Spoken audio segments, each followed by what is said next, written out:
ponekad, kad dan nestane iza horizonta i sve utije, ostanem sam sa sobom. Ne s nekim, ne s glasovima, već s prazninom koja sjedi do mene kao stari prijatelj, kojeg nisam pozvao, ali uvijek zna kada dođe.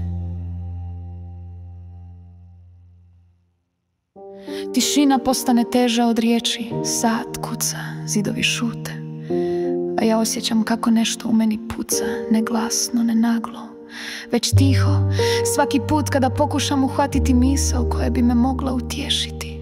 Pitam se koliko još noći ovako, koliko još koraka u prazno. Ali dok sjedim u toj tišini, dok mi srce šapuće da je umorno, počinjem primjećivati nešto drugo.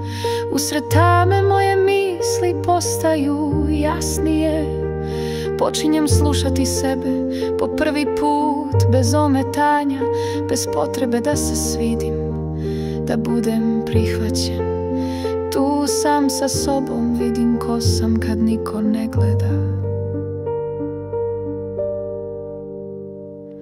Usamljenost me uči da dišem sporije, da cijenim sitnice, topli čaj u rukama, pjesmu koju sam zaboravio da volim, zvuk kiše po prozoru.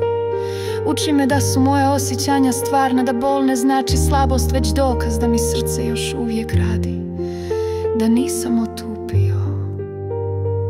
I shvatim, usamljenost nije kazna, ona je učiteljica, stroga, tiha, ali pravedna. Ona me uči strpljenju, uči me da ljubav prema sebi nije luksus, već potreba. Da moje društvo, ma koliko trenutno tiho bilo, vrijedi. Ne pišem ovo da bih se žalio, pišem jer možda i ti sada sjediš negdje sam, pitajući se jesi li zaboravljen. Nisi ponekad, svijet prebrzo ide da bi primijetio one koji su stali. Ali kad jednom naučiš stajati čvrsto, ni vjetrovi te više ne mogu srušiti.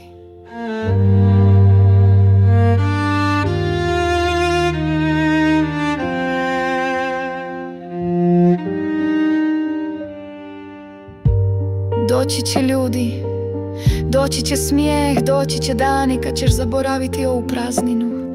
Ali čak i kad sve to dođe, nemoj zaboraviti noći poput ove, jer upravo su te noći bile temelj tvoje snage.